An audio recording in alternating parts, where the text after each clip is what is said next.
भूतिया रास्ते का भूत। नमस्कार दोस्तों, लीजिए आ गया मैं आपके घर में खुलने वाले एक और भूतिया रास्ते की जानकारी लेकर। इस रास्ते का पता मुझे तब चला जब हमारी बहन जी ने आकर अपना रोना रोया। हमारी बहन जी ससुराल वाले बहुत अमीर परिवार के लोगों माने जाते थे। रहन सहन भी शाही था। घर में नौकर चाकर आधुनिक मशीनों का जमावड़ा लगा हुआ था। एक से एक लग्जरी गाड़ियां, कुल मिलाकर एक अच्छे रईसी ठाट बाट थे हमारी बहन जी की ससुराल वालों के। जब बहन जी विवाह होकर अपनी ससुराल गई, उनके एक साल तक तो सब कुछ ठीक ठाक चलता नजर आ रहा था। लेकिन साल बीतते ही घर में ऐसा क्या हो गया कि घर की रौनक ही चली गई। एक दिन बहन जी हमारे घर आई, बोली, भैया न जाने घर में कौन सा भूत घुसाया है। दिन पर दिन परेशानियां बढ़ती ही जा रही हैं। बिजनेस में भी घाटा ही घाटा होता नजर आ रहा है। इस कारण एक के बाद एक यूनिट बंद करनी पड़ रही हैं। ये पतन क्यों हो रहा है समझ नहीं आता। आप कुछ बताइए ना, ऐसा क्या हो गया जो हमारे घर को आग लग गई। मैंने कहा, शांत हो जाओ बहन, मैं तुम्हारे घर चलता हूँ, फिर देखता हूँ कि कौन सा भूत तुम्हारे घर में घुस आया है, या तुम्हारे घर में कौन सा ऐसा नया रास्ता भूतों ने बना लिया है जिससे वे आकर तुम्हारे घर हंसते खेलते घर में अपना तांडव मचाने लगे हैं। मैंने बहन जी के लिए बढ़िया बढ़िया भोजन की आदि की व्यवस्था की। कहा, कुछ दिन यहीं रहो, फिर हम दोनों चलेंगे तुम्हारे घर। लेकिन साहब, बहन जी कहाँ मानने वाली थी, जिद पर अड़ गई। नहीं, आज ही चलो, आज ही चलो अभी। फिर जनाब, मरता क्या नहीं करता। मैंने कहा, बहन जी दोपहर का भोजन उसके बाद चलते हैं। हम दोनों ने भोजन किया और पहुंच गए अपनी बहन जी की ससुराल। जीजा जी भी अपनी फैक्ट्री से आ चुके थे। मुझे देखकर खुश होते हुए बोले, बहुत दिनों से याद कर रहा था आपको, लेकिन मेरे दिल की आवाज़ आप तक पहुंच ही नहीं पा रही थी शायद।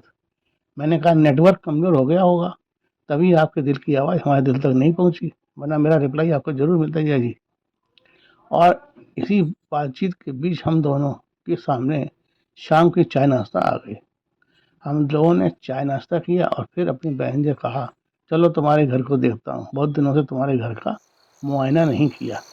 मैं जैसे ही बहन के कमरे में गया, वहाँ कुछ पहने हुए कपड़े, कुछ धुले हुए कपड़े यूं ही ऐसे वैसे फैले पड़े थे।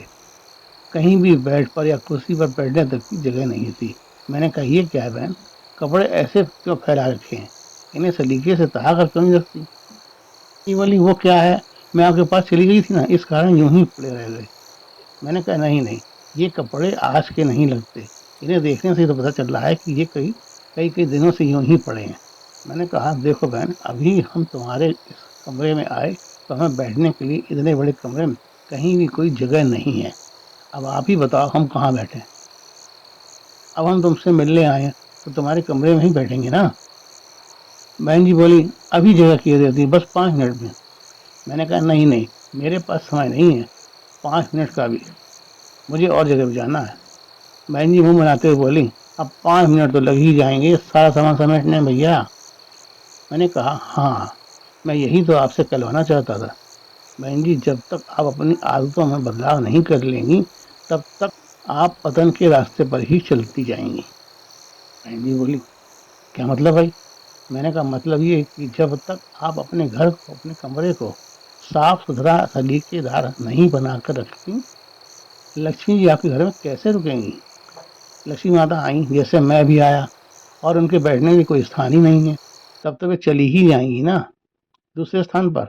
अब आप ही बताओ, जब मैं 5 मिनट का इंतजार नहीं कर सकता आपके द्वारा साफ सफाई करने का, इन कपड़ों को सलीके से रखने का, तो फिर वो तो माता है, ईश्वर का स्वरूप है, अन्नदाता है, धन प्रदायनी है। जब तक आप अपने घर में, अपने कमरे में उनके बैठने के लिए या किसी मेहमान के बैठने के लिए उचित स्थान खाली नहीं रखेंगी, तब तक लक्ष्मी जी क्या, कोई भी आपके घर में आना पसंद नहीं करेगा। बस यही है वो भूतिया रास्ता जो आपने अपने घर में खोल रखा है। इसमें सुधार कर लें, फिर देखिए आपका घर पुनः लक्ष्मी जी की कृपा से पहले जैसा ही संपन्न हो जाएगा। अभी तो मैंने ये पहला भूतिया रास्ता देखा आपके घर का। चलिए और देखते हैं कि कितने और रास्ते अख्तियार कर रखे हैं आपने भूतों के लिए। मैं और बहन जी दूसरे कमरे की ओर बढ़ गए। दोस्तों, जिस घर का सामान, खासकर रोजमर्रा के कपड़े घर में इधर उधर बिखरे पड़े होंगे, उन्हें तहाकर सलीके से नहीं रखा जाता, वहाँ लक्ष्मी का वास कभी नहीं होता, बल्कि एक भूतिया रास्ता स्वतः ही खुल जाता है। और आप सोचती होंगी कि किसी ने मेरे घर में टोना टोटका करवा दिया है, कोई भूत घुस आया है जो मेरे घर को खाए जा रहा है।